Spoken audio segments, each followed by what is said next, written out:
I was privileged to study with Rabbi Lana Cantor and my inspiring classmates in the Israeli literature course this past spring. Amos Oz, 3 short stories. Together we read and discussed 3 works of fiction by Amos Oz, The King of Norway, Waiting, and Heirs. This was not my first time in a book club or Jewish literature class, but I can tell you it was my first experience being awed by the many, many layers of hidden meaning in each work. I would read the stories once or twice to prepare for each class, and I'd be transported by the language, the beautiful writing, the rich characters, and locales that the author wove. And then I would attend the class, and Rabbi Cantor would guide us in unpacking the story. I would sit, sometimes stupefied, at how much I had missed on first glance and how much meaning could be assigned to each word. To be sure, it was a lot like Torah study. In Jewish tradition, when we study Torah, we're taught that there are 4 levels to analyzing the text. These 4 levels are together known by the acronym Pardes, the Hebrew word for orchard, which is spelled Pei Resh Daled Sameh. The Pei in Pardes stands for Pshat. This is the simple or literal meaning of the text. The Resh in Pardes stands for Remez or hint, meaning the symbolic or allegorical levels of the text. The Dalet in Pardes refers to Drash, meaning the deeper or interpretive lessons and connections to be drawn from the text. And finally, the Sameh from the word Pardes refers to the Sod, or secret meaning of the text, which usually has to do with more mystical and Kabbalistic secrets. This is the ideal approach to text study in the Jewish tradition.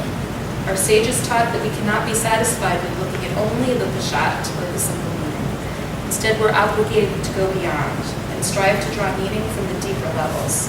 And this multi-layered approach to text study is exactly how Rabbi Cantor approached the stories that we read in class. I'd like to share with you one of the 3 short stories we studied together. In Waiting, a district head in a small Israeli village, Beni Avni, is working alone in his office when a messenger delivers a handwritten note from his wife, Nava. The note contains just 4 words: "Don't worry about me." After 17 years of marriage, she sent him this note and then she disappears. We spend the balance of the story with Beni Avni as he walks through the town, pondering the note's meaning, reflecting or not reflecting on his marriage, waiting for his wife. Rabbi Cantor began our discussion by looking at the title of the story, Waiting. What does it mean? Well, as Jews, we are in a constant state of active waiting for the Mashiach. It's one of Rambam's 13 articles of faith. For even though he tarries, I will still wait for him.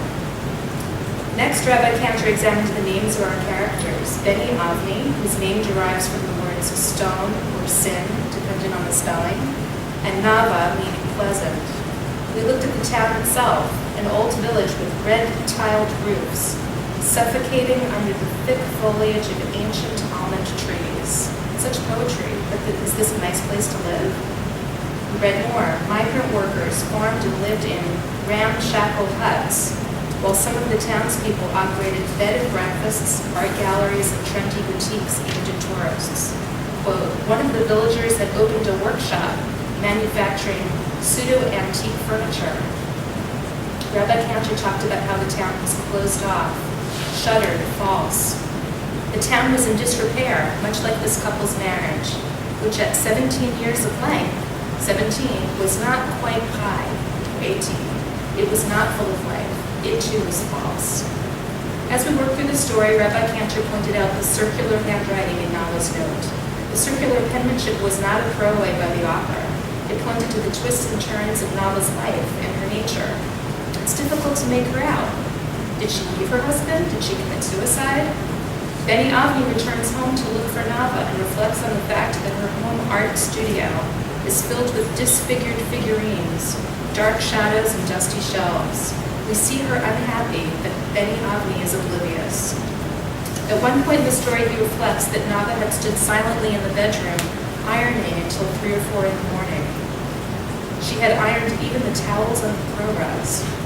Rabbi Cantor explained, she burns the clay and irons the clothes. This burning and unhappiness cannot be lost on us. It's the afternoon and Beni Avni has still not found Nava. He's searching and waiting.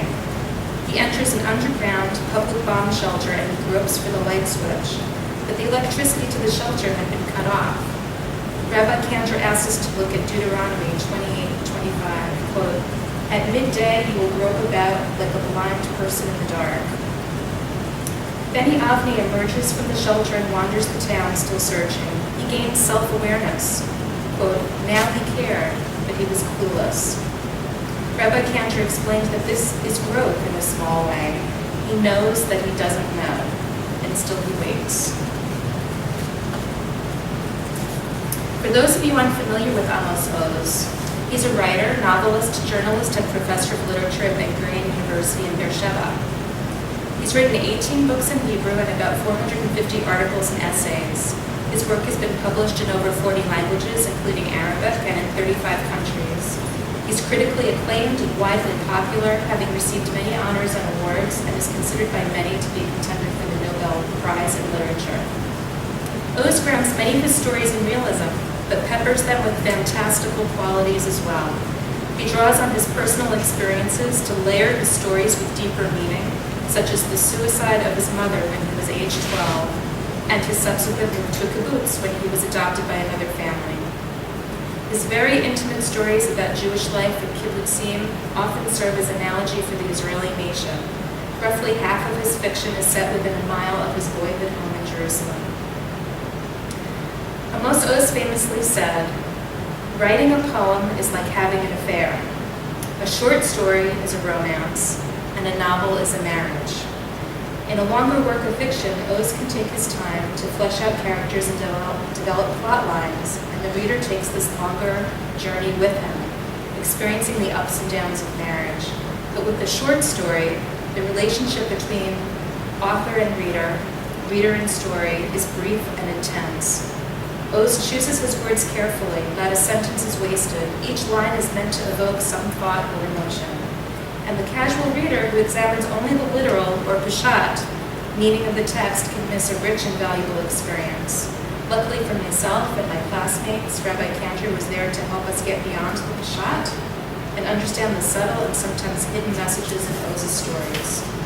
It was a blessing to be able to share this experience with Rabbi Cantor and with my classmates, and to dabble in the pardes, or orchard, of Amos Oz. I look forward to future study with this group of women. Thank you very much for this opportunity.